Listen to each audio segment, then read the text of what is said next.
மாண்புமிகு பேரவைத் தலைவர் அவர்களே, மாபெரும் தலைவர்கள் வழிநடத்திய மாண்பும் மாபெரும் வரலாற்று சிறப்பு கொண்ட இந்த சட்டமன்ற பேரவையின் 17வது சட்டமன்ற பேரவைக்கு நம்மையும் நம்ம தமிழக வெற்றி கழகத்தை சார்ந்த சட்டமன்ற உறுப்பினர்களையும் தேர்ந்தெடுத்து அனுப்பின நிரந்தரமாக என் நெஞ்சில் குடியிருக்கும் தாயன்புமிக்க தமிழக மக்கள் அனைவருக்கும் என்னுடைய மனப்பூர்வமான நன்றிகள். 17வது சட்டமன்ற கூட்டத்தொடரின் முதல் ஆளுநர் உரையின் மீதான நன்றி தெரிவிக்கும் தீர்மானத்திற்கு பதிலுரை வழங்க வாய்ப்பளித்த மாண்புமிகு பேரவைத் தலைவருக்கு நம் வணக்கத்தை தெரிவித்துக் கொள்கிறோம். மாண்புமிகு பேரவைத் தலைவர் அவர்களே, இந்த 17வது மாமன்றத்தில் அதிகப்படியான 12 கட்சிகளை சேர்ந்த பிரதிநிதிகள் தேர்ந்தெடுக்கப்பட்டிருக்கும். நாம கொள்கை ரீதியாகவும் நிலைப்பாடு ரீதியாகவும் வேறுபட்டு இருந்தாலும் மக்கள் பணி செய்வதுதான் நம்ம எல்லாருக்கும் பிரைமரியா இருக்கிற ஒரே எய்ம். அந்த வகையில தான் நம்ம எல்லாருமே நம்ம மக்களால் அங்கீகரிக்கப்பட்டு சட்டமன்றத்திற்கு வந்திருக்கிறோம். அதனால நாம கருத்தால் வேறுபட்டாலும் மக்கள் சேவை என்ற நோக்கத்தில் நம்ம மாநிலம் சார்ந்த விஷயங்கள்ல நம்ம எல்லாரும் ஒன்றிணைந்து பயணிச்சா நம்ம தமிழ்நாடு என்னைக்கும் எதிலையும் முதன்மை மாநிலமாக திகழும். ஆளுநர் உரைக்கு நன்றி தெரிவிக்கும் தீர்மானத்தில் பேசின மாண்புமிகு உறுப்பினர்களுக்கு நன்றி. எதிர்த்து பேசினாதான் எதிர்கட்சின்னு ப்ரூவ் பண்ண முடியும்னு நினைச்சுக்கிட்டு பேசின எதிர்கட்சியை சேர்ந்த எதிர்கட்சி தலைவர் உள்ளிட்ட மாண்புமிகு உறுப்பினர்களுக்கும் வணக்கமும் நன்றியும். பதிலுரை வழங்குற அதே நேரத்தில் நம்மளை சட்டமன்ற உறுப்பினராக தேர்ந்தெடுத்த பெரம்பூர் தொகுதி மக்களுக்கு நம்மளோட நெஞ்சார்ந்த நன்றிகள். அதே மாதிரி ராஜினாமா பண்ணிட்டாலும் நம்மளை தேர்ந்தெடுத்த திருச்சி கிழக்கு மக்களுக்கும் இந்த மன்றத்தில் நம்மளோட நன்றியை பதிவு செய்கிறோம். அப்புறம் நம்மளோட அரசியல் பயணத்தை பற்றியும் கொஞ்சம் பதிவு செய்ய விரும்புகிறோம். நாம் ஏதோ ஷூட்டிங்லேருந்து நேராக வந்து சிஎம் ஆன மாதிரியே சில பேர் ஒரு இமேஜ் கிரியேட் பண்ணுறாங்க. அவங்களுக்கு அவங்க ஆசைப்படுற லாங்குவேஜ்லேயே சொல்கிறோம், அது வெறும் ரீல் தான், ரியல் கிடையாது. ஒரு சாதாரண நடிகனாக நம்ம கெரியர் தொடங்குச்சு. அப்புறம் அப்படியே சின்சியராக உழைச்சி மேலே வந்தோம். நம்ம கெரியரில் நாம் மேலே வந்ததுக்கு இந்த விஜய் ஒருத்தன் மட்டுமே காரணம் இல்லை, அவனோட உழைப்பு மட்டுமே காரணம் இல்லை. இந்த விஜயோட உழைப்புக்கும் உயர்வுக்கும் பின்னாடி இருக்கிற ஒட்டுமொத்த தமிழ்நாட்டு மக்களோட அன்பும் அரவணைப்பும் தான் காரணம். ஒவ்வொரு வீட்டில் இருக்க ஒவ்வொருத்தரும் நம்மளை அவங்க வீட்டில் ஒருத்தனா ஏற்றுக்கிட்டது தான் நமக்கு கடவுளும் மக்களும் தந்த மிகப்பெரிய வரம். அதுக்காகவே கடவுளுக்கு சமமான நம்மளோட சொந்தங்களான தமிழக மக்கள் அனைவருக்கும் மீண்டும் மீண்டும் நன்றி. இப்படி நம்மளை தாயன்போடு அள்ளி அரவணைச்ச தமிழ்நாட்டு மக்களுக்கு நாம் எப்படியெல்லாம் துணையாக இருந்தோம், எப்படியெல்லாம் மக்களோட மக்களா இருந்தோம்னு சொல்றேன். 1990ஸ்லயே ரசிகர் மன்றமா இருந்தப்பவே மக்களுக்கு துணையா நிற்க ஆரம்பிச்சோம். அதுக்கப்புறம் நற்படி மன்றமாகவும் அதுக்கப்புறம் விஜய் மக்கள் இயக்கமாகவும் மாறி மக்களோட மக்களா நின்றுகிட்டு இருந்தோம். 2008 ஈழத் தமிழருக்கு ஆதரவா உண்ணாவிரதம் போராட்டம் செஞ்சோம். போர் முடிவுக்கு வரணும், நம்ம தொப்புள் கூடிய உறவுகளான ஈழத் தமிழர்களுக்கு பாதுகாப்பான நிம்மதியான ஒரு வாழ்வு கிடைக்கணும்னு அன்னைக்கே கோரிக்கை வச்சோம். 2009 ஆரம்பிச்ச விஜய் மக்கள் இயக்கம் வழியா நம்மளோட மக்கள் நல பணிகளை எக்ஸ்டெண்ட் அண்ட் எக்ஸ்பேண்ட் பண்ணிக்கிட்டே வந்தோம். கல்விக்கு துணையா இருந்தோம், சோசியல் சர்வீஸ் செஞ்சோம், வெள்ள நிவாரணத்துல துணையா இருந்தோம், கொரோனா காலத்துல மக்களுக்கு தோள் கொடுத்தோம். விலையில்லா விருந்தகம், குருதியகம், முட்டைப்பால் ரொட்டி திட்டம், விழியகம், பயிலகம், நூலகம், இப்படி பல வழியில மக்களுக்கு துணையா இருந்தோம். அப்புறம் நம்மளோட திரைப்படங்கள்ல நம்மளால முடிஞ்ச வரைக்கும் ஊழல் எதிர்ப்பை சொன்னோம், சமூக நீதியை சொன்னோம், கல்வியை பத்தி சொன்னோம், அரசியலை பத்தி சொன்னோம். அரசியலை பத்தி பேசுனதுனால நம்ம படங்கள் சந்திச்ச இதுவரைக்கும் சந்திக்கிற பிரச்சனையை பத்தி எல்லாருக்குமே தெரிஞ்சதுதான். இது மட்டும் இல்லாம 2011 நாகப்பட்டினத்துல மீனவர் பிரச்சனைகளுக்கு ஆதரவா ஒரு பெரிய பொதுக்கூட்டம் நடத்தினோம். மீனவர்கள் மீதான தாக்குதலை கண்டிச்சு பேசி அதுல நம்மளோட எதிர்ப்பை பதிவு செஞ்சோம். 2017 ஜல்லிக்கட்டு போராட்டத்தில் தமிழர் பண்பாட்டு உரிமைக்கான நம்மளோட ஆதரவை தெரிவித்தோம். 2018 ஸ்டெர்லைட் போராட்டம் துப்பாக்கி சூட்ல பாதிக்கப்பட்ட நம்ம சொந்தங்களை நேர்ல சந்திச்சு ஆறுதல் சொன்னோம். 2021 உள்ளாட்சி தேர்தலில் விஜய் மக்கள் இயக்க வேட்பாளர்கள் போட்டியிட்டு ஜெயிச்சாங்க. கல்வி விருது விழா நடத்தி சிறந்த மதிப்பெண் பெற்ற மாணவ மாணவிகளுக்கு ஊக்கத்தொகையும் பரிசும் கொடுத்தோம். 2024 தமிழக வெற்றி கழகத்தை ஆரம்பிச்ச உடனேயே CAA-வை எதிர்த்து அறிக்கை விட்டோம்.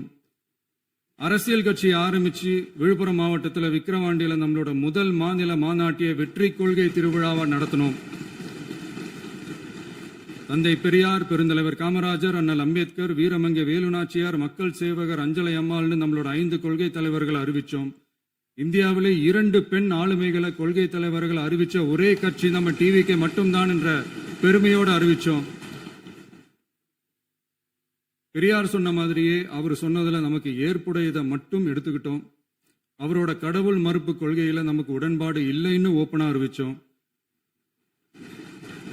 நமக்கு கடவுள் நம்பிக்கை உண்டுன்னு அறிவிச்சோம்.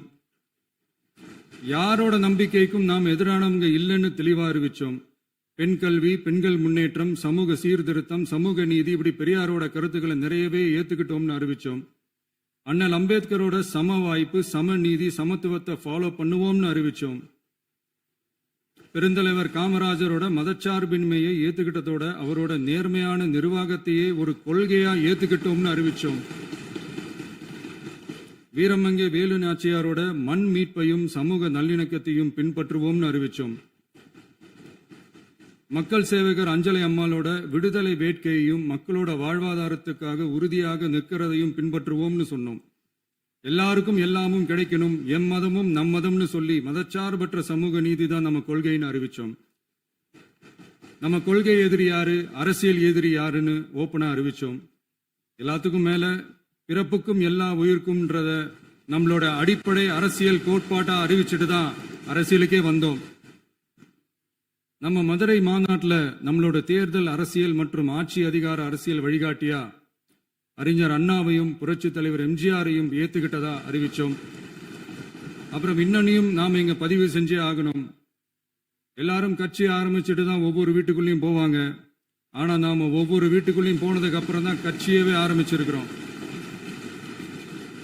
ஒவ்வொரு வீட்டில் ஒவ்வொருத்தரும் நம்மள அவங்க பிள்ளையா, மகனா, அண்ணனா, தம்பியா ஏத்துக்கிட்டதும் இயல்பா நடந்துச்சு. தமிழ்நாட்டு மக்களோட மனசுக்குள்ள போறதுக்கு நாம பட்ட பாடு நமக்கு மட்டும்தான் தெரியும்.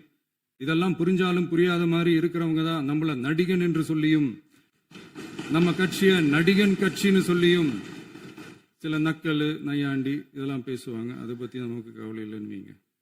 இப்படி நம்ம அரசியல் பயணம் ரொம்ப டிரான்ஸ்பரண்டா தான் ஆரம்பிச்சிருக்கு. இந்த 2026 தேர்தலில் கூட்டணியே இல்லாமல் தனியா நின்னோம். மக்கள் நம்மளை தெளிவா புரிஞ்சுக்கிட்டதாலையும் நம்ம டிவிகே தோழர்களோட உழைப்பாலையும் நாம 35% வாக்குகளை வாங்கினோம். 1,72,00,000 வாக்குகளோட தமிழ்நாட்டிலேயே தனி பெரும் கட்சியா வந்தோம். தமிழக மக்களாலையும் நம்மளோட ஆதரவு இயக்கங்களாலையும் இதோ இன்னைக்கு இங்க நம்ம டிவிகே ஆளும் கட்சியா உட்கார்ந்துருக்கிறோம். இந்த ஆளும் கட்சியா ஆனதும் அவ்வளவு சாதாரணமாலாம் நடந்துடல. 2.25 வருஷத்துல ஆட்சிக்கு வந்துட்டீங்கன்னு ரொம்ப கிண்டலா கேலியா சிலர் பேசுறாங்க. எங்களோட இந்த 2.25 வருஷ டிராவல்ல எவ்வளவு வலியும் வேதனையும் இருக்குது.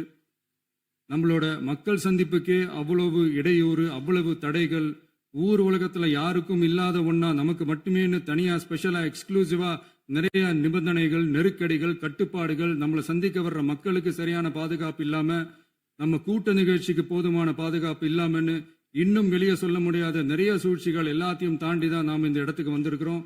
But still miles to go. நம்ம டிராவல்ல எல்லாத்துக்கும் உச்சமா நம்மளோட சொந்தங்கள், நம்மளோட உறவுகள், 41 பேர் கரூர் சம்பவத்தில் இழந்த வேதனை எல்லாம் எப்படி சொல்றதுனே தெரியல. நம்ம மனசை விட்டு என்னைக்கும் அந்த வலியும் வேதனையும் நீங்கவே நீங்காது. அதுலயும் நம்ம மேலேயே பழி போட்ட கொடுமையெல்லாம் இருக்கும் பாருங்க, அதெல்லாம் வேற லெவலுங்க. என்னத்துக்கு அப்படியெல்லாம் செஞ்சாங்கன்னு தெரியல. அரசியல்னா இப்படியெல்லாம் கொடூரமா இருக்கணுமா என்ன? சரி விடுங்க. இந்த விஜய் இவனோட மக்களுக்காக எதையும் தாங்க தயாராகிட்டான். இவ்வளவு பெயின்ஃபுல்லான நம்ம பொலிட்டிக்கல் டிராவல்ல நம்மளோட மிகப்பெரிய ஆறுதலும் பலமும் என்ன தெரியுமா? என் நெஞ்சில் குடியிருக்கும் என்னோட தமிழ்நாட்டு மக்களும் என் உயிருக்கு உயிரான என்னோட தோழர்களும் தான். அவங்களோட பலத்தால தான். அன்னைக்கு 1967ல முன்னாள் முதல்வர் மாண்புமிகு அறிஞர் அண்ணா அவர்கள் தலைமையில் அமைஞ்ச சாமானியர்களோட ஆட்சி மாதிரி 1977ல முன்னாள் முதல்வர் மாண்புமிகு புரட்சித் தலைவர் எம்ஜிஆர் அவர்கள் தலைமையில் அமைஞ்ச மிக சாமானியர்களோட ஆட்சி மாதிரி இதோ இன்னைக்கு அதே வரிசையில 2026 சட்டமன்ற தேர்தலில் இந்த விஜயோட தோழர்கள் இடம்பெற்ற ஒரு மிக மிக சாமானியர்களின் ஆட்சி அமைஞ்சிருக்கு. வாகை சூடும் வரலாறு திரும்பி இருக்கிறது. இப்படி ஒரு தீர்ப்பை மக்கள் அளிச்சதுனால தான் தமிழக வரலாற்றில் ஒரு மகத்தான கூட்டணி ஆட்சியை நாம் அமைச்சிருக்கிறோம். இளைஞர்களால என்ன செய்ய முடியும், பெண்களால என்ன செய்ய முடியும்னு கேட்டவங்களுக்கான பதில் தான் இன்னைக்கு அமைஞ்சிருக்கிற நம்ம ஆட்சி. ஒரே ஒரு குடும்பம் மட்டும் முக்கியம்னு சொல்றது நம்மளோட ஆட்சி அதிகார அரசியல் இல்ல. தமிழ்நாட்டில் இருக்கிற ஒவ்வொரு குடும்பமும் முக்கியம்னு சொல்றது தான் நம்ம அரசியல். நம்மளோட ஆட்சி அதிகாரம் அதான் நம்மளோட மனசாட்சி உள்ள மக்கள் ஆட்சி. இந்த 2026 தேர்தலில் யாராலும் உடைக்கவே முடியாதுன்னு சொன்ன மதத்தை உடைச்சோம், சாதியை உடைச்சோம், முக்கியமா காசு கொடுத்து ஓட்டு வாங்குற ஒரு நச்சு கலாச்சாரத்தையே சுக்கு நூறா தூள் தூளா உடைச்சிருந்தோம். நாம கிளீன் கவர்னன்ஸ் அண்ட் குட் கவர்னன்ஸ்ல உறுதியா இருக்கிறோம். இப்ப மட்டும் இல்ல, எப்பவுமே இப்படிதான் இருப்போம். இதுல 100% இது உண்மைன்றதுனால தான் பாரம்பரியமான தினத்தந்தி பத்திரிகை ஊழலின் ஊற்றுக்கண் அடைக்கப்படுகிறதுன்னு 16/6/2026 அன்னைக்கு ஒரு தலையங்கமே எழுதியிருக்கு. ஒரு தவறு செய்தால் அது தெரிந்து செய்தால் அவன் தேவன் என்றாலும் விடமாட்டேன் என்று எம்ஜிஆர் அன்று பாடினார். அதை இன்று விஜய் செயலில் காட்டுகிறார்னு அந்த எடிட்டோரியல்ல எழுதியிருக்கு. இந்த நேரத்தில் தினத்தந்திக்கு நம்மளோட நன்றியை தெரிவிச்சுக்கிறோம். அரசியலுக்கு வந்து 2 வருஷம் தான் ஆகுது. உங்களுக்கு என்ன தெரியும், உங்களால என்ன முடியும்னு கேலியா கேட்டவங்களுக்கு தினத்தந்தியோட பதிலை இப்போதைக்கு போதும்னு நினைக்கிறேன். என்னென்னமோ செய்வான்னு சொல்றானே இந்த விஜய், பல வருஷமா இருக்கிற ஒரு பதவி வெறி பிடிச்ச அரசியலை உடைச்சி எப்படி செய்வான்னு நம்ம மக்களை யோசிச்சிருப்பாங்க. இதோ இப்போ நம்ம மக்களுக்கு புரிஞ்சிருக்கும். இப்பவும் சொல்றோம், இது வெறும் ஆரம்பம் தாங்க. இந்த மாபெரும் சபையிலிருந்து கேட்கிற மக்களே, நமக்கு கொஞ்சம் அவகாசம் கொடுங்க. இதுக்கு முன்னாடி, அதாவது 2017 கடைசியில இருந்து 2026 ஏப்ரல் வரைக்கும் இருந்த புண்ணியவான்கள் ஆட்சியில ஒவ்வொரு டிபார்ட்மெண்ட்லயும் போட்ட ஏராளமான ஓட்டைகளை அடைச்சிக்கிட்டே படிப்படியா மக்களுக்கு நல்லதையும் செஞ்சுக்கிட்டே வருவோம். அதனாலதான் நமக்கு எதிரா யார் யாரோ சேரவே மாட்டாங்கன்னு நினைச்சவங்க எல்லாம் ஒன்னா சேர்றாங்க. நம்ம ஆட்சிக்கு டேட்டு குறிக்கிறாங்க.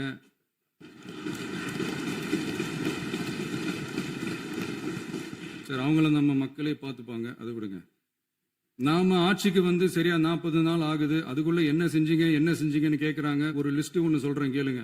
பெண்கள் பாதுகாப்புக்காக சிங்கப்பெண் சிறப்பு படை, 200 யூனிட் வரை கட்டணமில்லா மின்சாரம், போதைப் பொருள் ஒழிப்புக்காக தனிப்படை, குறுவை நெல் சாகுபடியை ஊக்குவிப்பதற்காக 134.83 கோடி சிறப்பு தொகுப்பு திட்டம், வழிபாட்டு தலம், ஸ்கூல், பஸ் ஸ்டாண்டுன்னு அதுக்கு பக்கத்தில் இருக்கிற 717 மதுபான கடைகள் மூடப்பட்டன.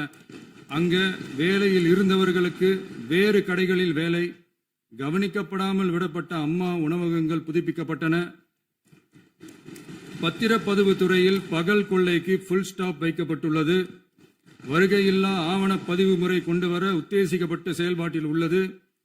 அரசு மற்றும் தனியார் மருத்துவமனையில் ஸ்கேன் மையங்களில் கருவுறுவதற்கு முன் மற்றும் பின் ஏற்படும் தவறுகளை கண்காணிக்கவும், மருத்துவ நிறுவனம் முறைப்படுத்தும் சட்ட விதிகள் பின்பற்றப்படுகிறதா என கண்காணிக்கவும், மருத்துவ மற்றும் ஊரக பணிகள் இயக்கத்தின் பயன்பாட்டிற்காக 40 புதிய வாகனங்கள் வழங்கப்பட்டுள்ளது. கூட்டுறவு வங்கியின் ஏழை எளிய மக்கள் வாங்கிய கடனுக்கு முதல் முத்தாய்ப்பாக ரூபாய் 2045 கோடி தள்ளுபடி வழங்கி ஆணையிடப்பட்டுள்ளது. ஒன்றிய அரசிடம் கேட்டுக்கொண்டதற்கிணங்க கடந்த 2 வருடமாக நிறுத்தி வைக்கப்பட்ட இருந்த ஜல் ஜீவன் மிஷன் திட்டம் புதுப்பிக்கப்பட்டு ஜல் ஜீவன் மிஷன் திட்டம் 2.0 நடைமுறைக்கு கொண்டு வரப்பட்டுள்ளது. 18,500 கோடி அளவில் உறுதியளிக்கப்பட்ட காஞ்சிபுரம் மாவட்டத்தில் மைய விரிவாக்க திட்டம், கோயம்புத்தூரில் மின்னணு பொருட்கள் மற்றும் மின்னணு அமைப்புகள் உற்பத்தி திட்டம், மற்றும் திருவள்ளூர் மாவட்டத்தில் காட்டுப்பள்ளி LNT கப்பல் கட்டும் தளம் விரிவாக்க திட்டத்திற்கு ஒப்பந்தங்கள் போடப்பட்டுள்ளன. அனைத்து நிர்வாக நடவடிக்கைகளும் மின்னணு முறையில் மாற்றம் கொண்டு வர நடவடிக்கை எடுக்கப்பட்டு வருகிறது. சட்டவிரோத கல்குவாரி மற்றும் அனுமதியின்றி கனிமங்களை எடுத்துச் செல்வது தடுக்கப்பட்டுள்ளது. பல்வேறு குவாரிகள் சீல் வைக்கப்பட்டுள்ளன. கனிமங்களை கண்காணிப்பது, எல்லைகளை நிர்ணயிப்பது மற்றும் ஆளில்லா விமானம் மூலம் அளவீடு செய்வது போன்றவற்றை செயல்படுத்துவதற்கான பணிகள் மேற்கொள்ளப்பட்டு வருகின்றன. அனைத்து துறைகளிலும் அலுவலர் தலையீடு இல்லாமல் லஞ்ச லாவண்யமற்ற தமிழகத்தை உருவாக்க அனைத்து நடவடிக்கைகளும் முடுக்கிவிடப்பட்டுள்ளது. இதெல்லாம் சாம்பிள் தான், இன்னும் இருக்கு. இந்த வெறும் 40 நாளுக்குள்ளேயே இவ்வளவு செஞ்சிருக்கோம்னா இனி வர்ற நாட்கள்ல கொஞ்சம் கொஞ்சமா படிப்படியா ஸ்டெடியா உழைச்சி லஞ்ச லாவண்யம் இல்லாத, ஊழல் இல்லாத, பெண்களுக்கு பாதுகாப்பான, சுதந்திரமான, டிரான்ஸ்பரண்டான தமிழ்நாட்டை நம்ம சொந்தங்களான தமிழக மக்களுக்கு தர்றது தான் நம்மளோட ஒன் அண்ட் ஒன்லி டார்கெட். கண்டிப்பா அதை நிறைவேற்றியே காட்டுவோம். 8 கோடி மக்கள் நம்மளோட இருக்கிறப்போ ஏங்க அதை செய்ய முடியாது? மாண்புமிகு பேரவைத் தலைவர் அவர்களே, தமிழ்நாட்டின் கருவூலம் எப்படி திசை மாறி உருமாறி தேய்ந்து ஓய்ந்து கிடைக்கிறதுன்னு சொன்னாங்க. திசை மாறி உருமாறி தேய்ந்து ஓய்ந்துன்னு வசனம் மாதிரி ரைமிங்கா இல்லாம வளமான இலக்கியமா இதே சபையில பேசினவங்களோட திறமையான ஆட்சியில நடந்த நிதி மேலாண்மையை பத்தி வெள்ளை அறிக்கையா வெளியிட்டோம். வெள்ளை அறிக்கை வந்ததிலிருந்தே கண்ணை கட்டுதுங்க. அந்த காலத்துல தான் பிள்ளையோ பிள்ளை, தொல்லையோ தொல்லைன்னு சொன்னாங்க. அதே மாதிரி தாங்க அவங்க ஆட்சியாலையும் அவங்களாலையும் இன்னைக்கு தமிழ்நாட்டுக்கே தொல்லையோ தொல்லை. இப்படி ஒரு நிலைமையை உண்டாக்கி வச்சுட்டு இவங்க சொல்றாங்க நமக்கு ஆட்சி செய்ய தெரியாதுன்னு. நம்ம அமைச்சர்களுக்கும் நம்ம சட்டமன்ற உறுப்பினர்களுக்கும் ஒன்னும் தெரியாதுன்னு. ஆமாங்க, எங்களுக்கு தெரியாதுதான். எங்க சட்டமன்ற உறுப்பினர்களுக்கும் அமைச்சர்களுக்கும் மக்கள் பணி செய்ய தெரிஞ்ச அளவுக்கு மக்கள் பணத்தை சுருட்ட தெரியாதுதான்.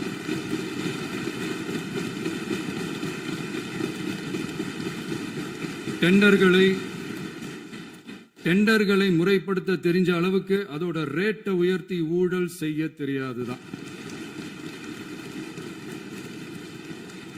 பதவி உயர்வு வழங்கவும் பணி இடமாற்றம் கலந்தாய்வு நடத்தவும் தெரியுமே தவிர பதவி உயர்வுக்கும் பணியிட மாற்றத்திற்கும் பணம் பறிக்க தெரியாதுதான். புதிய பணியிடங்கள் உருவாக்க தெரியுமே தவிர அந்த பணியிடங்களை பணத்துக்கு விற்க தெரியாதுதான். கோயில்கள்ல நடக்கிற நிர்வாக சீர்கேட்ட தடுக்க நீங்க பேசுங்க, கண்டிப்பா பண்ணுங்க. கோயில்கள்ல நடக்கிற நிர்வாக சீர்கேட்ட தடுக்க தெரியுமே தவிர கோயில் பணத்தை கொள்ளையடிக்க தெரியாதுதான். தங்கத்தை உருக்கி தாரை வார்க்க தெரியாதுதான். கனிம வளத்தை பாதுகாக்க தெரிஞ்ச அளவுக்கு கனிமத்தை வித்து கொள்ளையடிக்க தெரியாதுதான். அரசு வருமானத்தை அரசு கஜானாவுக்கு மாத்த தெரிஞ்ச அளவுக்கு அந்த பணத்தை தனிப்பட்ட கஜானாவுக்கு மடை மாத்த தெரியாதுதான். போதை கலாச்சாரத்தை தடுக்க தெரிஞ்சவங்களுக்கு போதை கலாச்சாரத்தை வளர்க்க தெரியாதுதான். நம்ம குடும்பத்தில் இருக்கிற பாட்டி, அம்மா, அக்கா, தங்கச்சி, குழந்தைங்களை, பெண்களை மதிக்க தெரிஞ்சவங்களுக்கு ஓசி பஸ், 1000 ரூபாய் கேஸ், இப்படியெல்லாம் பேச தெரியாதுதான். எங்க உறுப்பினர்களுக்கும் அமைச்சர்களுக்கும் மக்கள் சேவை தெரிந்த அளவிற்கு சுயநல தேவையை செஞ்சிக்க தெரியாதுதான். அதனாலதான் சொல்றோம், எங்களை பார்த்து எதுவும் தெரியாதுன்னு சொல்றவங்களுக்கு சொல்றோம், இதெல்லாம் எங்களுக்கு தெரியாதுதான். உங்களை மாதிரி முறைகேடுகளை செய்யறத நாங்க தெரிஞ்சுக்கவும் போறதில்ல, தெரிஞ்சுக்கவும் ஆசைப்படல. அத கடைசி வரைக்கும் எங்களுக்கு தெரியாமலே இருந்துட்டு போகட்டும். அதனால நாங்களும் எங்க மக்களும் வெரி வெரி ஹாப்பி தான். மாண்புமிகு பேரவைத் தலைவர் அவர்களே, எதிர்ப்பவர்கள் எதிர்க்கட்சி என்பதற்காக எங்கள் ஆட்சி மீது 1000 பழி போடலாம். ஆனாலும் தமிழக மக்களுக்கு உண்மையை உணர்த்த வேண்டியது நம்மளோட கடமை. மின்வெட்டை பொறுத்தவரை தமிழ்நாடு மின்மிகை மாநிலமாக இருந்தாலும் கடந்த காலங்களில் ஏற்பட்ட நிர்வாக குளறுபடிகளும் மின்சார சாதனங்கள் மற்றும் மின் மாற்றிகளில் ஏற்படும் பழுதாலும் வேண்டுமென்றே சிலரின் நடவடிக்கைகளாலும் இந்த மின்வெட்டிற்கு காரணமாக உள்ளது. மின் விநியோக மீட்பு நடவடிக்கைகளை ஒருங்கிணைப்பதற்காக எதிர்பாராமல் இரவு நேரங்களில் ஏற்படும் மின் தடங்களை விரைந்து சரி செய்வதில் 10 உயர்மட்ட கண்காணிப்பு குழுக்கள் மற்றும் 125 சிறப்பு மின் தடை நீக்க ரோந்து வாகனங்கள் வழங்கப்பட்டு 24 மணி நேரமும் கண்காணிக்கப்படுகிறது. கூடுதலாக தற்போது 77 புதிய மின் தடை நீக்க மையங்களும் உருவாக்கப்பட்டுள்ளன. விரைவில் இந்த மின்வெட்டு நிலைமை அறவே நீக்கப்படும். மாண்புமிகு பேரவைத் தலைவர் அவர்களே, நம்ம விவசாயிகள் எல்லாரும் நம்மளை நல்லா புரிஞ்சுக்கிட்டு தமிழக வெற்றி கழகத்தை ஏத்துக்கிட்டாலும் எதிர்க்கட்சிகளோட தூண்டுதலால சில இடங்கள்ல சில போராட்டங்கள் நடக்குது. எதிர்க்கட்சிகள் என்னதான் சித்து வேலை செஞ்சாலும் விவசாய பெருமக்கள் எல்லாரும் நம்ம ஆட்சி அவங்களுக்கான ஆட்சி தான் நல்லா புரிஞ்சுதான் வச்சிருக்கிறாங்க. இந்த வருஷம் எல்னினோ விளைவா எப்பவும் இருக்கிறத விட இந்த டைம் மழை குறையுங்கிறதையும் நம்ம விவசாயிகள் உணர்ந்துதான் இருப்பாங்க. இருந்தாலும் நம்ம அரசு நம்ம விவசாயிகளோட வாழ்வாதாரத்துக்காக பக்கபலமாகவும் உறுதியாகவும் துணை நிற்கும்ங்கிறத தெரிவிச்சுக்கிறோம். நம்ம தமிழகத்தில் ஏற்கனவே நடந்த அதி அற்புதமான சூப்பரான நிர்வாக திறன் கொண்ட 50 வருஷ அரசியல் அனுபவம் கொண்ட 2.0, 3.0, 4.0 பல 0.0 மாடல் ஆட்சி நடத்த கனவு கண்டவங்களோட அட்டகாசமான ஆட்சிக்காரங்க பல்வேறு விதமான நிதி நெருக்கடியை நம்ம மக்களுக்கும் நமக்கும் பரிசா கொடுத்துட்டு போய் இருந்தாலும் கூட்டுறவு வங்கிகளின் மூலம் 75,000 வரை பயிர்கடன் பெற்று குறு சிறு இதர பெரு விவசாயிகளுக்கு 100% முழுமையான பயிர்கடன் தள்ளுபடியும் 75,000க்கு மேல் கடன் பெற்றவர்களுக்கு குறைந்தபட்சமாக 35,000 பண பயன் கிடைக்கும் அளவிற்கு மொத்தம் 14,43,504 விவசாயிகளுக்கு ரூபாய் 5,932.23 கோடி பயிர்கடன் தள்ளுபடி வழங்கப்பட்டுள்ளது. மாண்புமிகு பேரவைத் தலைவர் அவர்களே, நாம ஒன்றியத்தில் கூட்டுறவு கூட்டாட்சி, மாநிலத்தில் சுயாட்சி என்ற கொள்கையை கொண்டவங்க தான் ஏற்கனவே அறிவிச்சிருக்கிறோம். தற்போதைய ஒன்றிய அரசு சார்ந்த கட்சியுடன் அரசியலில் கொள்கை அளவில் நேர் எதிராக நிற்கிறவங்க தான் நாம. அதே சமயத்தில் எதுக்கெடுத்தாலும் கண்ணை மூடிக்கிட்டு ஒன்றிய அரசோட மோதல் போக்கை விரும்புறவங்க நாம இல்ல. நமக்கு எப்பவுமே தமிழகத்தின் வளர்ச்சி மட்டும்தான் முக்கியம். அதுக்காக நம்மளோட அரசியல் ரீதியான கொள்கைகளையோ மாநில உரிமைகளையோ கொஞ்சம் கூட விட்டு கொடுக்கவே மாட்டோம். அதுல ரொம்ப தெளிவாகவும் உறுதியாகவும் இருக்கிறோம். இனியும் இப்படித்தான் இருப்போம். அதுல ஒருபோதும் மாற்றமே இருக்காது. அதனால இதுல யாரு திசை திருப்ப வேலையில் ஈடுபட்டாலும் அவங்க எல்லாரும் மக்கள் மத்தியில் தோற்பது உறுதி. எனவே நம்ம மக்களுக்கோ சிறுபான்மை சகோதரர்களுக்கோ நம்ம ஆதரவு இயக்கங்களுக்கோ எந்தவித சந்தேகமும் வேண்டாம். நாம் யாரோட டீமும் இல்ல. நாம எப்பவுமே பியூரான பீப்புள்ஸ் டீம். இன்னும் சொல்ல போனா நாம secular team, social justice team. மாண்புமிகு பேரவைத் தலைவர் அவர்களே, அரசு விழாக்கள், கல்வி நிறுவனங்கள் மற்றும் பல அதிகாரப்பூர்வ நிகழ்ச்சிகளோட தொடக்கத்தில் நம்ம தமிழ்தாய் வாழ்த்த பாடுறது தான் வழக்கமா இருக்கு. தமிழ்தாய் வாழ்த்த பொறுத்த வரைக்கும் நம் அரசு இதுல நம்மளோட உறுதியான நிலைப்பாட்டை ஒன்றிய அரசுக்கு மிக தெளிவா தெரிவிச்சிருக்கு. அது இல்லாம இதில் மாநில அரசின் கொள்கைக்கு ஏற்ப ஒன்றிய அரசின் அறிவிக்கையில் திருத்தம் மேற்கொள்ள கோரிக்கையும் விடுக்கப்பட்டுள்ளது. நீட் தேர்வை பொறுத்தவரை கிராமப்புற மற்றும் பொருளாதார ரீதியாக பின்தங்கிய மாணவர்களுக்கு சமமான வாய்ப்பை வழங்குவதில்லை. மருத்துவ கல்வியில் சமூக நீதி மற்றும் சம வாய்ப்பை நீட் பாதிக்கிறது என்பதை உணர்கிறோம். எனவே மருத்துவ படிப்புகளுக்கான சேர்க்கையை 12ஆம் வகுப்பு மதிப்பெண்களின் அடிப்படையில் நடத்த வேண்டும் என்று நமது அரசு வலியுறுத்தி வருகிறது. மத்திய அரசிடம் நீட்டிலிருந்து தமிழ்நாட்டிற்கு விலக்கு வழங்க வேண்டும் என்று கோரிக்கை விடுத்துள்ளது. மாண்புமிகு பேரவைத் தலைவர் அவர்களே, பேரறிஞர் அண்ணா அவர்கள் தலைமையிலான அரசு 1968 இருமொழி கொள்கையை நடைமுறைப்படுத்தியது. தமிழ் ஆட்சி மொழி, தமிழ் மொழியை பாதுகாப்பது, மாணவர்களுக்கு ஆங்கிலத்தின் மூலம் உலக அளவிலான வாய்ப்புகளை வழங்குவது, எந்த ஒரு மொழியையும் கட்டாயமாக திணிப்பதை தவிர்ப்பது மற்றும் எதிர்ப்பது, நிலத்தின் மொழி மற்றும் பண்பாட்டு அடையாளத்தை பேணுவது என்பதை நம் தமிழக வெற்றிக் கழக ஆட்சி ஏற்றுக்கொண்டுள்ளது. எனவே தமிழ்நாட்டில் தமிழ் ஆட்சி மொழி மற்றும் இருமொழி கொள்கை என்பதில் நமக்கு மாற்று கருத்தே இல்லை.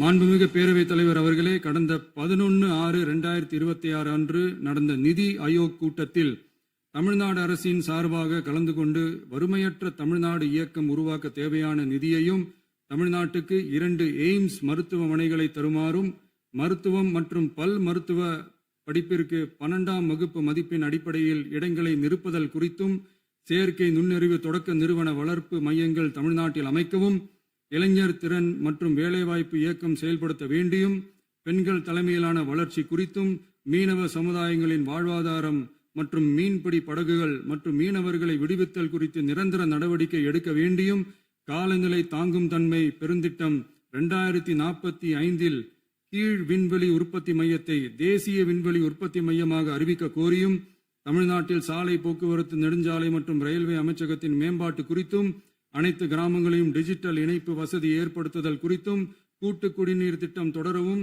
அரசின் விழாக்களில் தமிழ்தாய் வாழ்த்துக்கான முதலிடத்திற்கான கோரிக்கையும், மேகதாது அணை கட்டுமான நிறுத்தத்தை உறுதிப்படுத்தவும், மாநிலத்தின் மீது மும்மொழி கொள்கையை வற்புறுத்தாமல் புதிய கல்விக் கொள்கையை திணிக்காமல் தமிழகத்திற்கான கல்வித்தொகை ரூபாய் 3284 கோடியை விடுவிக்க கோரியும், ஆண்டுதோறும் 5 லட்சம் இளைஞர்களுக்கு உதவித்தொகையுடன் கூடிய பணியினை தொழில்நுட்ப பயிற்சி வழங்க ஒத்துழைப்பு வழங்குமாறும், ஒகேனக்கல் 3ஆம் கட்ட கூட்டு குடிநீர் திட்டத்திற்கான நிதி ரூபாய் 2283.40 விடுவிக்கவும், வேலை வாய்ப்பு மற்றும் வாழ்வாதாரத்துக்கான உத்தரவாத திட்டத்தின் கீழ் வேலை வாய்ப்புகளை உருவாக்க உடனடி நடவடிக்கை மேற்கொள்ள வேண்டியும் மற்றும் திருக்குறளை தேசிய இலக்கியமாக அறிவிக்குமாறும் தமிழ்நாடு சார்பில் பேசியுள்ளோம் என்பதை தெரிவித்துக் கொள்கிறோம். மாண்புமிகு பேரவைத் தலைவர் அவர்களே, அண்டை மாநிலங்களுடனான நட்புறவு ஒரு மாநிலத்தின் வளர்ச்சிக்கும் நாட்டின் ஒற்றுமைக்கும் மிகவும் அவசியமானது. தமிழ்நாடு தனது அண்டை மாநிலங்களுடன் நதி நீர் பங்கீடு, பொருளாதாரம், கல்வி, கலாச்சாரம் மற்றும் போக்குவரத்து துறைகளில் நல்லுறவை பேணி வருகிறது. பரஸ்பர மரியாதை, ஒத்துழைப்பு மற்றும் கூட்டாட்சி தத்துவத்தின் அடிப்படையில் அண்டை மாநிலங்களுடனான நட்புறவை வலுப்படுத்தவும் நமது ஆட்சியில் காக்கப்படுகிறது. மாண்புமிகு பேரவைத் தலைவர் அவர்களே, சட்டம் ஒழுங்கை பத்தி பேச்சு வந்தது. சட்டம் ஒழுங்கு சரியா இருக்கணும் அப்படின்றதுல எங்களுக்கு மாற்று கருத்தே கிடையாது. கண்டிப்பா லா அண்ட் ஆர்டர் கரெக்டா இருக்கணும், கரெக்டா இருக்கும், இருக்க வைப்போம். அதே மாதிரி பெண்கள் பாதிக்கப்படுறதையும் இங்க யாராலையும் சகிச்சிக்கவே முடியாது. அதுக்கான கடுமையான நடவடிக்கைகள் நம்ம அரசு எடுத்துக்கிட்டு இருக்கிறோம். இந்த சிங்கப்பெண் சிறப்பு அதிரடி படை கூட அதுக்கான ஒரு ஃபர்ஸ்ட் ஸ்டெப் தான். அதே மாதிரி இந்த போதைப் பொருள் நடமாட்டம், அதை கண்ட்ரோல் பண்றதுக்கும் நம்ம அரசு கடுமையான நடவடிக்கைகள் எடுத்துக்கிட்டு இருக்கிறோம். அதையும் கண்டினியூ பண்ணி எடுப்போம். மாண்புமிகு பேரவைத் தலைவர் அவர்களே, இப்ப நான் சொன்ன இந்த பிரச்சனைகள்லாம் 2026 போன மாசம் மே மாசம் 10ஆம் தேதி புதுசா வந்துடல. இதெல்லாம் பல வருஷமா இருக்கிற பிரச்சனைகள் தான், பல வருஷமா கண்டுக்காம விட்ட பிரச்சனைகள் தான். இன்னைக்கு எதிர்கட்சிக்காரங்க அதை பத்தி கேட்கும் போது எனக்கு அது அக்கறையா தெரியல, அவதூறு அரசியலா தான் தெரியுது, பழி போடுற அரசியலா தான் தெரியுது. இப்படி அவதூறு பழி போடுறவங்களை பார்த்து ஒண்ணு தான் கேட்கணும்னு தோணுது. கடந்த 9-10 மாசமா நம்ம ஸ்டேட்ல சட்டம் ஒழுங்கு டிஜிபியே இல்லை. சட்டம் ஒழுங்கு டிஜிபியை போடுங்கன்னு சொல்லி எல்லாம் ஓஞ்சி போயிட்டோம். போன ஆட்சியில நடந்ததுக்கெல்லாம் இப்பதான் விடையே கண்டுபிடிக்கிறோம் நம்ம ஆட்சியில்.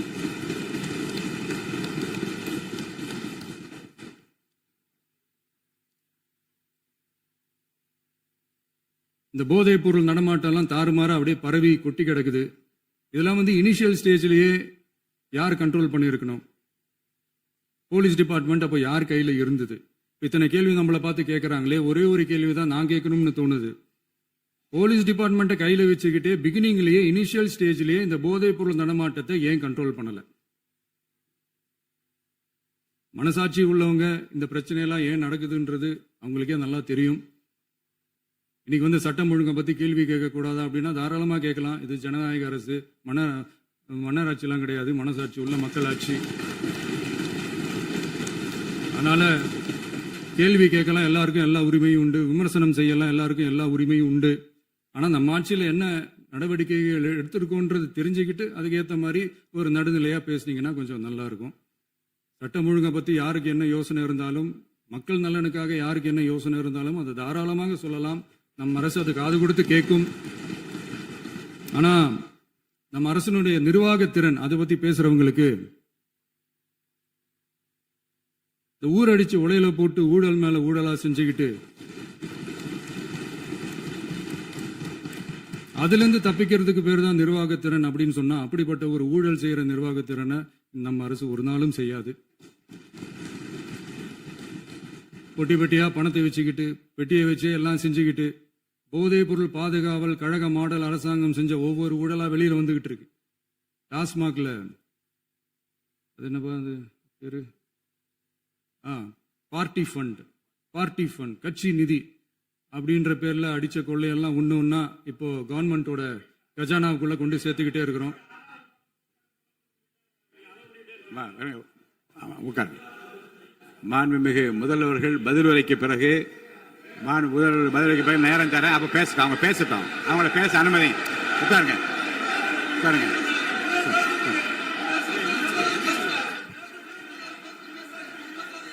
மாண்புமிகு அலோவ் பண்றேன் உட்காருங்க. மாண்பு உறுப்பினர்கள் நீங்க இங்க உட்காருங்க, அமைதியா உட்காரு. நீங்க எல்லாம் உட்காருங்க. உட்காருங்க, உட்காருங்க. மாண்புமிகு நீங்க எல்லாரும் உட்காருங்க, உட்காருங்க, உட்காருங்க, உட்காருங்க, உட்காருங்க. அமைதியா உட்காருங்க. இருங்க, உட்காருங்க. அப்புறம் நீங்க என்ன உட்காருங்க. நான் கொடுப்பேன், உட்காருங்க. நான் பாயிண்ட் ஆஃப் வர கொடுங்க, நான் கொடுக்குறேன். உட்காருங்க, உட்காருங்க, உட்காருங்க, உட்காருங்க, உட்காருங்க, உட்காருங்க, உட்காருங்க, உட்காருங்க, உட்காருங்க, உட்காருங்க, உட்காருங்க. மாண்புமிகு முதல்வர் அவர்கள் போர்வையாக நிதானமாக சொல்லிக்கொண்டே இருக்கிறார். நீங்க குறிப்பெடுத்து வைத்துக் கொள்ளுங்கள். பேசி முடித்தவுடன் நான் உங்களுக்கு அவகாசம் தருகிறேன். நீங்க ஒன்னு ஒன்னா சொல்லுங்க, என்ன என்பது நீங்க சொல்லுங்க. உங்க சொல்லுகிற வாய்ப்பை நான் உங்களுக்கு தருகிறேன். இப்பொழுது மாண்புமிகு முதலமைச்சர் உங்கள் உரையை தொடரலாம்.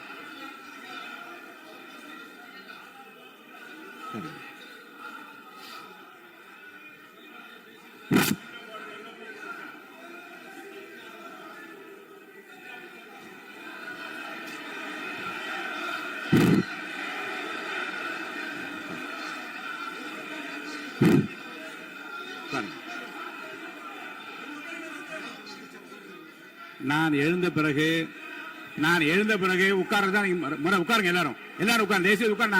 நான் அலோவ் பண்றேன். உட்காருங்க, அமைதியா உட்காருங்க. நான் அலோவ் பண்றேன். அமைதியா உட்காருங்க, உட்காருங்க. அங்க இருந்து குரல் கொடுக்காதீங்க. உட்காருங்க.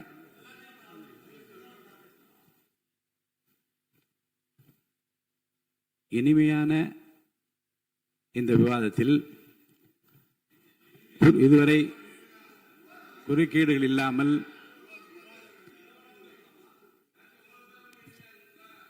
கொஞ்சம் அமைதியா இருங்க. மாண்புமிகு முதல்வர் அவர்கள் பேசி முடித்தவுடன் பாயிண்ட் ஆஃப் ஆர்டர் கேட்டிருக்கேன். நான் அனுமதிக்கிறேன். எதிர்கட்சி தலைவருக்கு மட்டும் நான் அனுமதி தருகிறேன். அவர் எழுந்து பேசலாம். முதலமைச்சர் நீங்க கண்டினியூ பண்ணி முடிக்கலாம். நீ எல்லாரும் எழுந்துச்சீங்கன்னா சரி வராது. உட்காருங்க. நான் சொல்லியிருக்கேன். உட்காருங்க, உட்காருங்க, உட்காருங்க.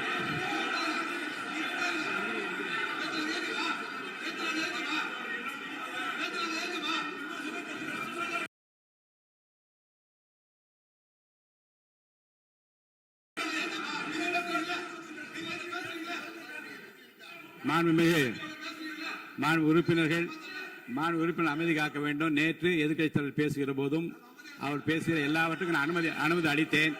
அதில் பாயிண்ட் ஆஃப் கேளுங்க. அந்த விவாதத்தில் கேளுங்க. இப்போதும் மாண்புமிகு முதலமைச்சர் அவர்கள் பேசி முடித்த பிறகு நான் உங்களுக்கு அதுக்குரிய அவகாசத்தை தருகிறேன். நீங்க கேள்வி கேளுங்க. கேட்கிற உரிமையும் விளக்கத்தை பெற்றுக்கொள்ள உரிமை உங்களுக்கு இருக்கிறது. அதற்கு அவகாசம் நான் தருகிறேன்.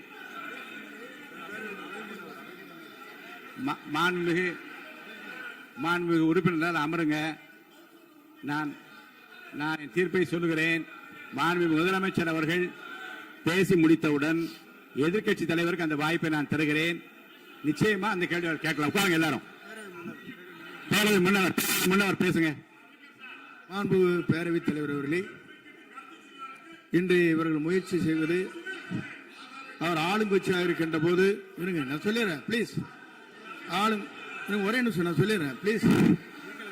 ஆளும் கட்சியாக இருக்கின்ற போது நீங்கள் சொன்ன ஒரே வார்த்தை, நாங்கள் பேசி முடித்ததற்கு பிறகு குறிப்பிடுத்துவிட்டு நீங்கள் எந்த கேள்வி வேண்டுமானாலும் கேட்கலாம் என்று ஒரு முறையை நீங்கள் பின்பற்றினீர்கள். அதே முறையை இப்போது பின்பற்ற வேண்டும் என்று கேட்டுக்கொள்கிறேன். பள்ளிக்கல்வித்துறை அமைச்சர். மாண்புமிகு பேரவைத் தலைவர் அவர்களே, நேற்றைய தினம் கூட எதிர்க்கட்சி தலைவர் சொன்னதை முழுமையாக கேட்டு இறுதியில் ஒரு வாய்ப்பு தந்தீங்க. அதுவும் இல்லாம இந்த நேரத்தில் நேரலையில் நீங்களும் பாக்குறீங்க. அங்கிருந்து உரிமையில் விழித்து இந்த பக்கம் இருக்க உறுப்பினர்களை பார்த்து அப்படின்னு உரிமையில் விழிப்பதை உங்கள் மூலமாக கண்டிக்கிறேன். அந்த வார்த்தையை அவை குறிப்பிலிருந்து நீக்கணும். கண்ணியம் காத்து முதல்வர் முழுமையாக பேசுவதை காத்து கண்ணியம் காத்து இந்த சபைக்கு ஒரு மரபு இருக்கிறது, அதை மூத்த உறுப்பினர்கள் பின்பற்றபடி உங்கள் மூலமாக கேட்டுக்கொள்கிறேன். மாண்புமிகு முதலமைச்சர் அவர்கள் உரையை தொடரலாம். நான் தரேன். நான் உறுதியாக மாண்புமிகு முதலமைச்சர் அவர்கள் பேசி முடித்தவுடன் எதிர்க்கட்சி தலைவருக்கு அந்த வாய்ப்பு தரப்படும் என்பதை உறுதியாக சொல்லிவிட்டேன். இடையிலே குறுக்கீடு செய்யாமல் அந்த பேச்சு முழுமையாக பேசி முடிக்க நீங்கள் அனுமதி வழங்க வேண்டும் என்று கேட்டுக்கொள்கிறேன். அமைதியா உட்காருங்க, அவங்க பேசி முடிக்கட்டும், நீங்க கேளுங்க. நான் என்ன சொல்றேன், கேட்கிற உரிமையும் விளக்கத்தை கேட்டு பெற உரிமை உங்களுக்கு இருக்கிறது. ஆனா இடையிலே குறுக்கீடு செய்யாமல் அதை முடிக்கும்படி நான் கேட்டுக்கொள்கிறேன். மாண்புமிகு முதலமைச்சர் அவர்கள் தொடர்ந்து நீங்க பேசலாம்.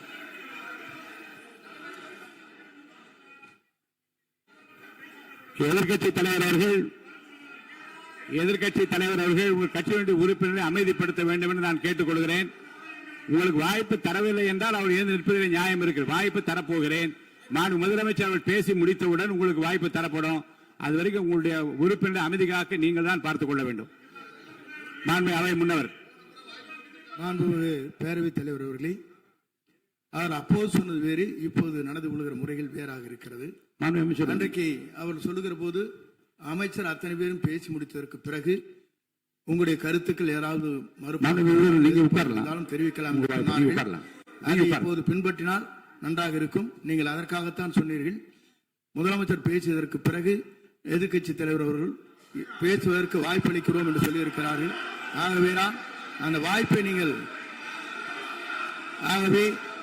இல்ல அது பதில் சொல்லணும்னு கேட்டிருக்காங்க. பதில் சொல்லணும் சொல்லியிருக்காங்க. பதில் சொல்லினா தங்க பிரச்சனை இல்ல. அப்படி இல்ல. ஆகவே இல்ல நேற்றைய தினம் நீங்கள் அப்படி பேசிக்கொண்டது ஆறாவது இல்ல. நேற்றைய தினம் நீங்கள் பேசுகிற போது ஆறாவது குறுக்கிட்டார்களா? நீங்கள் பேசுகிற போது யாருமே குறுக்கிடவில்லை. நீங்க எவ்வளவு பேசினீர்கள், எவ்வளவு வார்த்தைகள் பேசினீர்கள் என்பதெல்லாம் எங்களுக்கு தெரியும். யாருமே அதில் குறுக்கிடவில்லை. இது முதலமைச்சர், எங்கள் முதலமைச்சர் எதிர்க்கட்சி தலைவர் பேசுகிறவர் யாரும் குறுக்கிட வேண்டாம் என்று சொன்னார்கள். அதை நாங்கள் பின்பற்றினோம். ஆனால் இன்றைக்கு நீங்கள் பின்பற்றவில்லை என்றால் வேதனையாக இருக்கிறார். முன்னவர் நேற்று எதிர்க்கட்சி தலைவர் பேசுகிற போது அடுக்கடுக்காக குற்றச்சாட்டுல வைத்தார். இப்போ அதற்குரிய மாண்புமிகு பொதுப்பணித்துறை அமைச்சர்கள் காலையில் அலுவலகத்தை சந்தித்து அவர்கள் சாட்டிய குற்றச்சாட்டுகளுக்கெல்லாம் ஆதாரங்களை எல்லாம் நான் கொண்டு வந்திருக்கிறேன் என்று சொன்னேன். நான் நேற்று அந்த விஷயம் நேற்றோடு முடிந்து விட்டது. ஆதாரங்களை கொடுங்கள். தக்க நேரத்தில் இதை பற்றி சொல்ல வேண்டிய நேர்ந்தால் நான் இதெல்லாம் ஆய்வு செய்து உரிய நேரத்தில் அவை குறிப்பிட்டு ஏற்றுவதற்கு முன்பாக அவரிடம் காட்டி அதற்கு பிறகு அதை பற்றி முடிவெடுக்கும் என்று நான் சொன்னேன். இப்போதும் சொல்லுகிறேன், முதலமைச்சர் அவர்கள் பேசிக் கொண்டிருக்கிறார். பேசி முடிக்கட்டும். எதிர்க்கட்சி தலைவருக்கு உறுதியாக நான் வாய்ப்பு தருவேன். அவர் கேள்விகளை முன்வைக்கலாம், விளக்கங்களை பெறலாம். இப்போதைக்கு பேரவைத் தலைவர் என்ற முறையில் என்னுடைய முடிவு இதுதான். அவையில் இருக்கக்கூடிய உறுப்பினர்கள் அமரும்படி நான் கேட்டுக்கொள்கிறேன். நான் முதலமைச்சர் அவர்கள் பேச வேண்டிய போ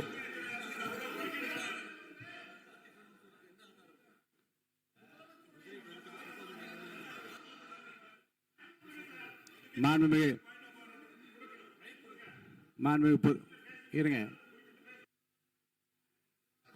பேரவைத்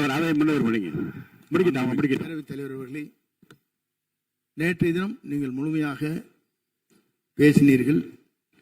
உங்கள் பேச்சுக்கள் எப்படி இருந்தது என்பதும் நாடறியும். இருந்தாலும் கூட நாங்கள் அமைதியாக இருந்தோம். இல்ல நீங்க இருங்க, ஒவ்வொரு வார்த்தைக்கு இருங்க. நீங்க மின்வெட்டையில நீங்க சொன்னீங்க, உங்களுடைய முன்னாள் அமைச்சர் ஆற்காடு வீராசாமி இருக்கிற போது மின்வெட்டால் தான் நாங்கள் ஆட்சியே மாறியது என்றெல்லாம் சொன்ன கதையெல்லாம் இருக்கு. அதெல்லாம் சொன்னோம்னாங்க, நாங்களே அமைதியா இருந்தோம். அதுக்காக நீங்க தயவு செய்து எதிர்க்கட்சி தலைவருக்கு வாய்ப்பளிக்கிறார்கள். அந்த வாய்ப்பை நீங்கள் அவர் முதலமைச்சர் பேசுவதற்கு பிறகு பேசினால் அழகாக இருக்கும். அவை முன்னர் பள்ளி கல்வித்துறை அமைச்சர்.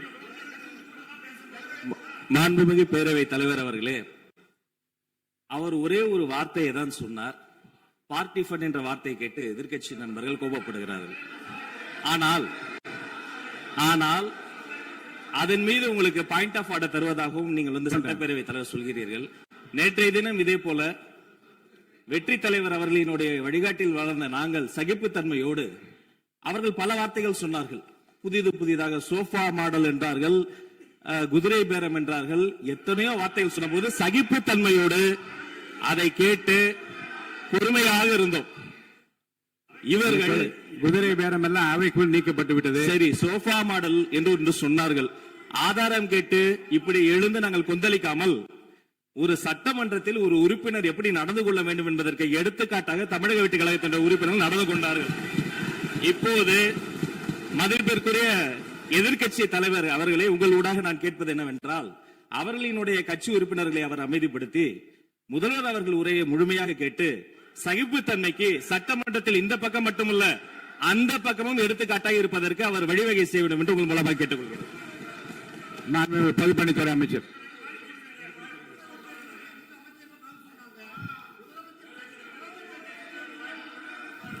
மாண்புமிகு பேரவைத் தலைவர் அவர்களே, திராவிட முன்னேற்ற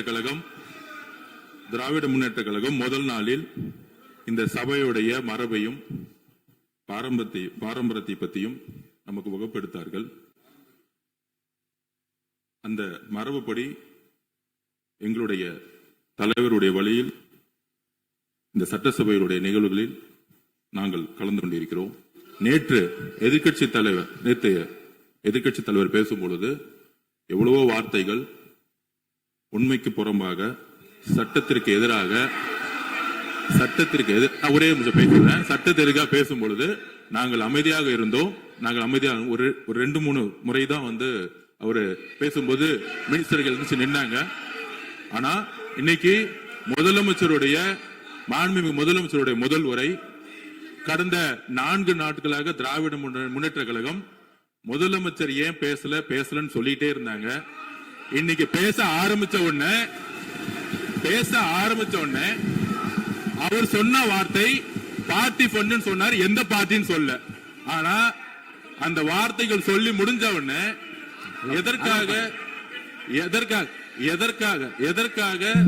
எதற்காக முதலமைச்சருடைய பேச்ச இவங்க குறுக்கிறாங்கன்னு தெரியல. நீங்கள் சொன்னதுபடி முதலமைச்சர் பேச வேண்டும். பேசிய பின்பு கருத்துகளுக்கு பதிலளிக்க அவர்கள் பதிலளிக்கும், நாங்களும் பதிலளிக்க தயாராக இருக்கிறது பதிவு பண்றோம். மாண்பு முதலமைச்சர் அவர்கள்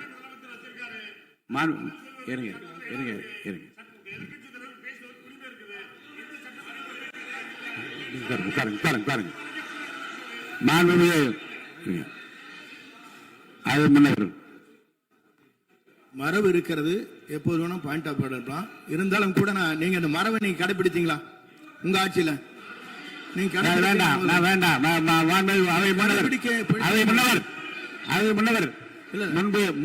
முன்பு எப்படி நடந்தால் என்பதை பற்றியோ முன்பு நடந்த நிகழ்வுகள் பற்றியோ நீங்கள் சொல்லி மீண்டும் மீண்டும் இந்த அவையினுடைய மாண்பை குறைக்க வேண்டாம் என்று நான் கேட்டுக்கொள்ள வேண்டாம். இப்போது உள்ள பிரச்சனை, மாண்பு முதலமைச்சர் அவர்கள் தன்னுடைய பேச்சை உறுதி செய்து முடிக்க வேண்டும்.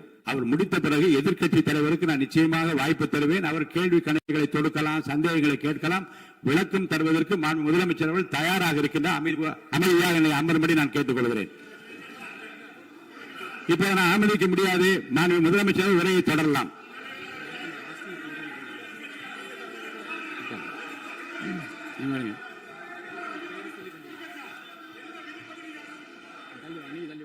மாண்புமிகு உறுப்பினர் ஆஸ்டின் உங்க இடத்துல போய் உட்காருங்க. மாண்புமிகு உறுப்பினர் ஆஸ்டின், நீங்க ஒரு மூத்த உறுப்பினர், சபை விதிகளை நன்கு தெரிந்த ஒரு உறுப்பினர், நீங்க போய் இடத்துல உட்காருங்க. முதல்ல மாண்புமிகு முதலமைச்சர் அவர்கள் உரையை தொடரலாம். இப்போது எந்த விதமான பாயிண்ட் ஆஃப் ஆர்டர்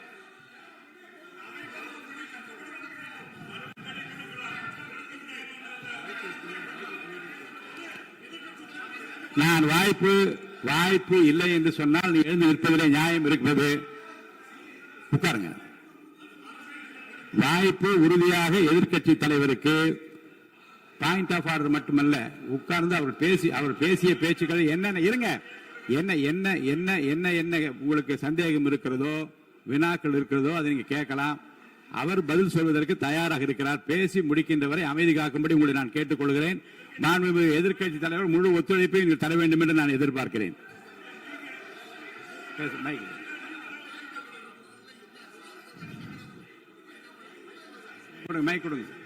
மாண்புமிகு எதிர்க்கட்சி தலைவர், பேரவைத் தலைவர், நீங்க உட்காருங்க. நேற்று நான் பேசும்போது சில அமைச்சர்கள் குறுக்கிட்டு பேசினாங்க. அதற்கு நீங்க அனுமதி கொடுத்தீங்க. அது மாதிரி இன்னைக்கு முதலமைச்சர் பேசும்பொழுது சில வார்த்தைகள், தவறான வார்த்தைகள் பேசுறாரு. அவர் பார்ட்டி ஃபண்ட் அப்படின்னு சொல்லியிருக்கிறாரு. அவர் அமைச்சர் அந்த பார்ட்டி ஃபண்ட் எந்த பார்ட்டின்னு கூட சொல்ல தைரியம் இருந்தா சொல்லுங்க, நாங்க அதெல்லாம் ஃபேஸ் பண்ண தயாரா இருக்கோம். எதையும் ஆதாரத்தோடு எதையும் பேசுங்க. நீங்க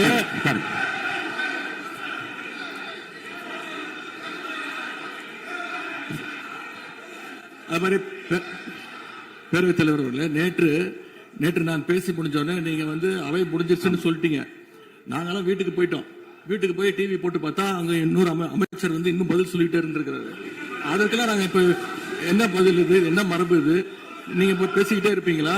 நாங்க அதை பார்த்துக்கிட்டே இருக்கணுமா?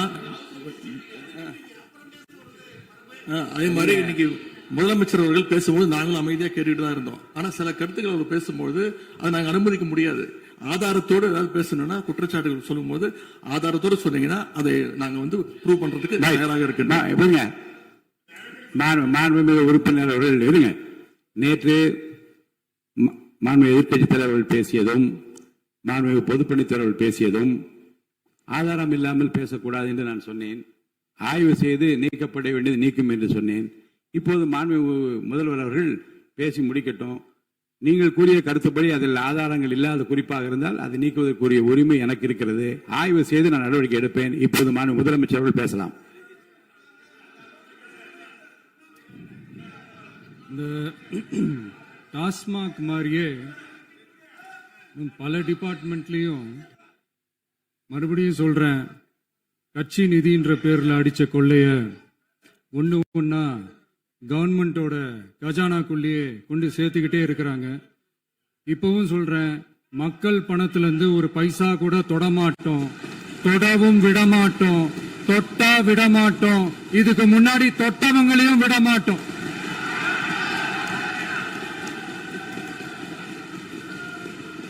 ஒவ்வொரு ஊழலா வெளியில வரும் போலே,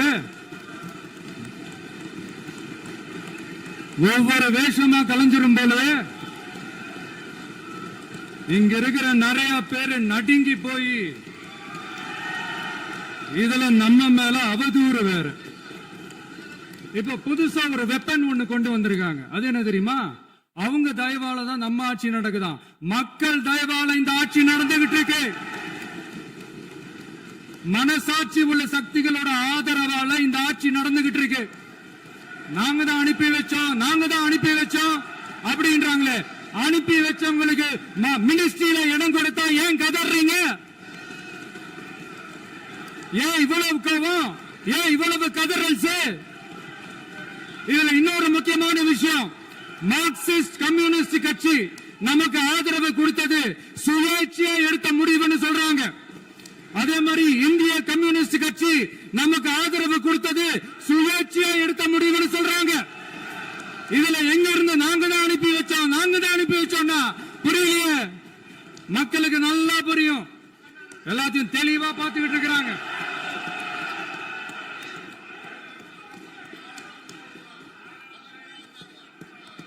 முதலமைச்சர் கண்டினியூ பண்ணலாம். முதலமைச்சர்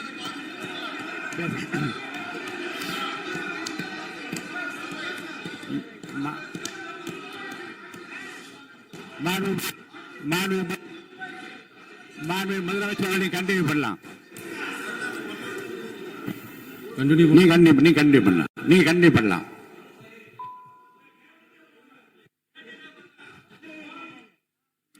இந்த சமூக நீதி அரசுன்னு சொல்றவங்களை பார்த்து கேட்கிறேன், நம்ம பட்டியலின சகோதரர்களுக்கு எத்தனை அமைச்சர் பதவி கொடுத்தீங்கன்னு கொஞ்சம் சொல்ல முடியுமா? ஆனா நம்மளுடைய அரசுல 8 அமைச்சர் பதவிகள் யாருக்கு? நம்ம பட்டியலின சகோதரர்களுக்கு. எல்லாம் நம்ம அண்ணன், நம்ம தம்பி, நம்ம தங்கச்சிங்க. அண்ணல் அம்பேத்கர் அவர்களுடைய கிட்டத்தட்ட 100 ஆண்டு கால கனவு இப்ப நிறைவேறி இருக்கு. நான் ஏன் கொஞ்சம் சவுண்டா பேசுறேன் அப்படின்னா அவங்களுக்கு கேட்கணுன்றதுக்காக தப்பா எடுத்துக்காது. அதே மாதிரி பெண்களோட பாதுகாவலர் நாங்க தான் அப்படின்னு சொல்லிக்கிறவங்களை கேட்கிறேன், எத்தனை பெண்களுக்கு அமைச்சர் பதவியில இடம் கொடுத்தீங்க கொஞ்சம் சொல்ல முடியுமா? எங்க அரசுல 4 சகோதரிகளுக்கு அமைச்சர் பதவி கொடுத்திருக்கிறோம்.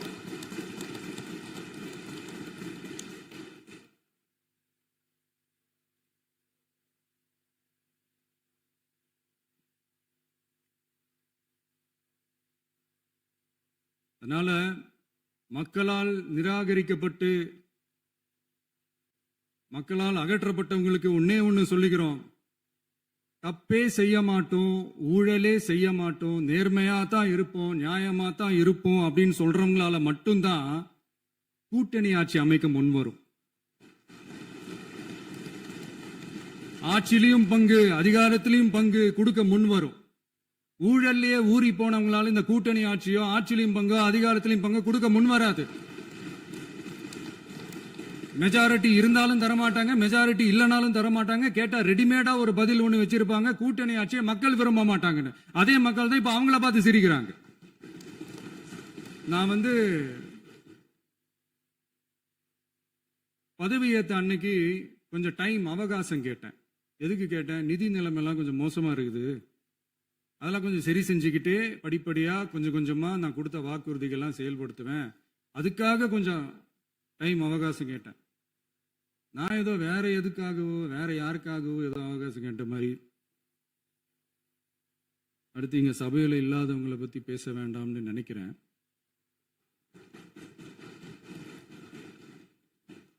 இங்க நம்மளை பத்தி அவதூறு பரப்புறதோட மட்டும் இல்லாம இப்ப நம்ம மக்கள் மேலேயும் அவதூறு பரப்ப ஆரம்பிச்சிட்டாங்க. மக்கள் நமக்கு ஓட்டு போட்டது தப்பான், குடும்பம் குடும்பமா நமக்கு ஆதரிச்சது தப்பான்.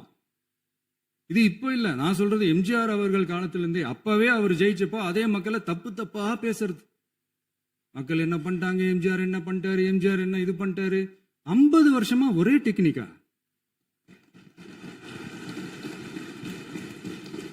டெக்னாலஜி எல்லாம் மாறி வேற எங்கேயோ போயிட்டு இருக்கு. பஸ்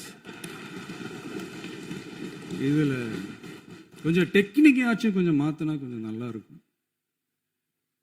அதனால மக்களுக்கு யூஸ்ஃபுல்லா இருக்கிற மாதிரி இந்த ஆக்கப்பூர்வமான கருத்துக்களோ ஆக்கப்பூர்வமான யோசனைகளோ இருந்தா சொல்லுங்க, அதை நாங்க டெஃபரெண்டா எடுத்துக்கிறோம். ஆனா அதை விட்டுட்டு இந்த நக்கல் நையாண்டி சம்பந்தம் இல்லாத பேச்சு இதெல்லாம் பேசிட்டு அப்புறம் முதல்வர் பதில் சொல்லல, முதல்வருக்கு பதில் சொல்ல தெரியல அப்படின்னா அப்புறம் என்ன சோஃபா மாடல் ஆட்சியா? அது என்னன்னு புரியறதுக்கே எனக்கு ரொம்ப நாள் ஆச்சு. இந்த sofa set, table chair, teapoy, furniture பிசினஸ்லாம் வேற எங்க வெளியில போய் பண்ண சொல்லுங்க. அப்படி அந்த பிசினஸ் தான் பண்ணணும்னா நிறைய பிசினஸ் பண்ற மாதிரி வெளியில போய் பண்ண சொல்லுங்க, இங்க சட்டசபைக்குள்ள வேணாம். அதனால ஆக்கப்பூர்வமான கருத்துக்கள் இருந்தா சொல்லுங்க, டெஃபினட்டா அது சரியா இருந்தா நாங்க ஏத்துக்கிறோம். எனக்கு ஒரு குட்டி கதை ஒண்ணு ஞாபகம் வருது, சொல்லாமா? ஒரு ஊர்ல ஒரு பெரியவர் வெயில் ரொம்ப ஜாஸ்தியா இருக்குன்னு சொல்லிட்டு கண்ணுக்கு மேல கை வச்சுக்கிட்டு இப்படி சுத்தி முத்தி தேடிக்கிட்டு இருந்தாராம். அப்ப கூட இருந்த ஒரு சின்ன பையன் என்ன தேடுறீங்க அப்படின்னு கேட்டானா. அதுக்கு அந்த பெரியவர் சொன்னாரா, அது ஒண்ணு இல்ல தம்பி, உங்க அப்பா இங்கதான் இருப்பாருன்னு சொன்னாங்க, அதான் தேடிக்கிட்டு இருக்கேன். எங்க உங்க அப்பாவையா காணோம்?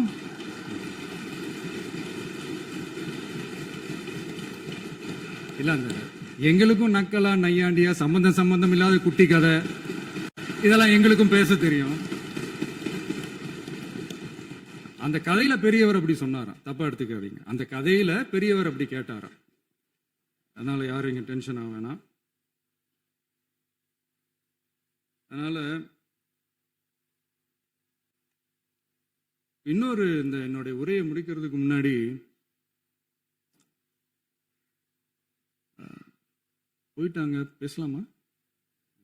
உங்க கருத்துக்களை நீங்க முழுமையாக மன நிறைவோடு பேசலாம். டிவியில சரி. அதான் 5 நிமிஷம் பேசுனதுக்கே கொலத்தூரி இந்த ஆட்டம் ஆயிடுச்சு. பேசுனா அப்புறம் என்ன பண்றது? கடைசியா நான் இந்த உரையை முடிக்கிறதுக்கு முன்னாடி ஒரு முக்கியமான ஒரு விஷயம் பத்தி சொல்லணும். ஆளுநர் உரை அன்னைக்கு இந்த தமிழ் தாய் வாழ்த்துக்கு அப்புறம் தேசிய கீதம் பாடினது தப்பு, தேசிய கீதம் 2 முறை பாடினது தப்பு.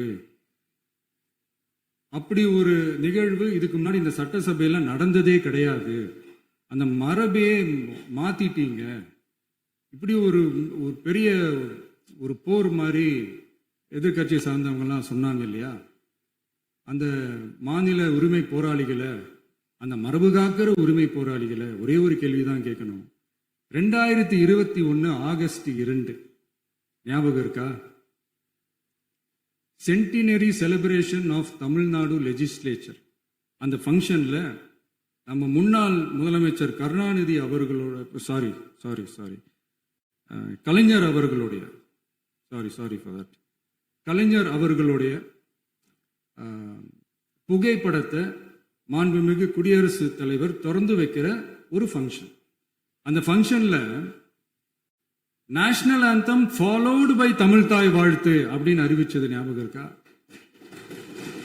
அதாவது தேசிய கீதத்துக்கு அப்புறமா இரண்டாவது முறையா, நோட் திஸ் பாயிண்ட் மாண்புமிகு பேரவைத் தலைவர் அவர்களே, ப்ளீஸ் நோட் திஸ் பாயிண்ட். தேசிய கீதத்துக்கு அப்புறம் இரண்டாவது முறையாக தமிழ் தாய் வாழ்த்து பாடப்படும் அப்படின்னு சொன்னது ஞாபகம் இருக்கா? அதுவும் முத்தமிழ் அறிஞர் அப்படின்னு சொல்ற நம்ம கலைஞர் அவர்களுடைய அந்த புகைப்படம் வெளியிட்டு விழாவில் அவர் இருந்த இதே சபையில தமிழ இரண்டாவது இடத்துக்கு தள்ளினது யாருன்னு ஞாபகம் இருக்கா? அது மட்டும் இல்ல, அந்த தேசிய கீதத்தை நாட்டுப்பண் நேஷனல் ஆந்தம்னு சொல்லி அதே ஃபங்க்ஷன்ல கடைசியா ஃபங்க்ஷன் முடியும் போது செகண்ட் டைம் தேசிய கீதம் பாடினதும் ஞாபகம் இருக்கா? இதே அவையில் தான், அது அவை குறிப்பிலும் இருக்கிறது, இதே அவையில் தான் நடைபெற்றது. இந்த தக்க நேரத்தில் இந்த ஆதாரங்களை அளித்த மாண்பு முதல் அவர்களுக்கு நன்றியை தெரிவித்துக் கொள்கிறேன். டவுட் இருந்தா இந்த புக்கை பார்த்து தெரிஞ்சுக்கலாம். அதனால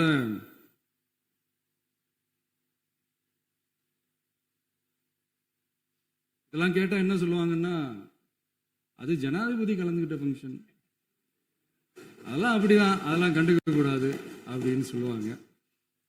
இதே மாதிரிதான் பேசுறது ஒண்ணு, செய்யறது ஒண்ணு, பேசுறது ஒண்ணு. இதெல்லாம் மக்கள் பார்த்துக்கிட்டு இருக்காங்க. எலெக்ஷனுக்கு முன்னாடி தான் அப்படி செஞ்சுக்கிட்டு இருந்தாங்க. இப்போ எலெக்ஷனுக்கு அப்புறம் அதே தான் செய்யறாங்க.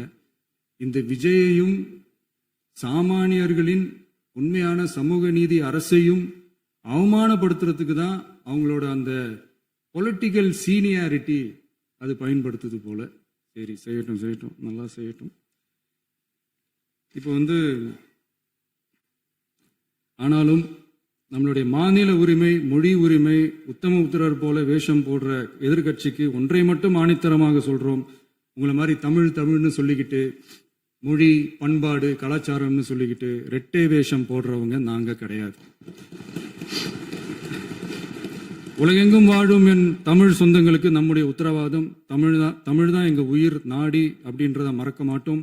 இப்பவும் சொல்றோம், மாநில உரிமையில எப்பவும் உறுதியா இருப்போம். அதே சமயத்துல அரசியல் வேற, ஒன்றிய மாநில அரசுகளுக்கு இடையே இருக்கிற நிர்வாக அணுகுமுறை வேற. இதுல நாங்க ரொம்ப தெளிவா இருக்கிறோம். அதனால எங்களுக்கு பாடம் எடுக்கிறதா நினைச்சுக்கிட்டு உங்க வேஷத்தை நீங்களே கொஞ்சம் கொஞ்சமா கலைச்சிக்கிட்டே வர்றீங்க, மறந்துடாதீங்க. அப்புறம் நேத்து எதிர்கட்சி தலைவர், மாண்புமிகு எதிர்கட்சி தலைவர் பேசும்போது நிறைய பேசினாங்க. அதுல ஒண்ணு மட்டும், அரசு சொல்றதா நினைச்சுக்கிட்டு நம்மளை இன்டைரக்டா ஈவில் அப்படின்ற அந்த வார்த்தையை யூஸ் பண்ணாங்க. எனக்கு ஒண்ணுதான் சொல்லணும்னு தோணுது. ஈவில்ஸ்னு டெவில்ஸ் பேசக்கூடாது.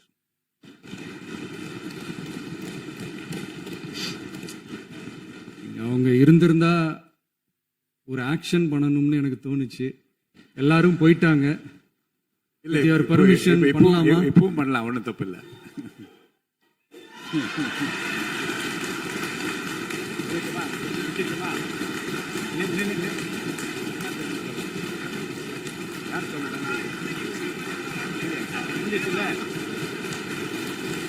எழுந்து சொல்லணுமா, உட்காந்து சொல்லட்டுமா?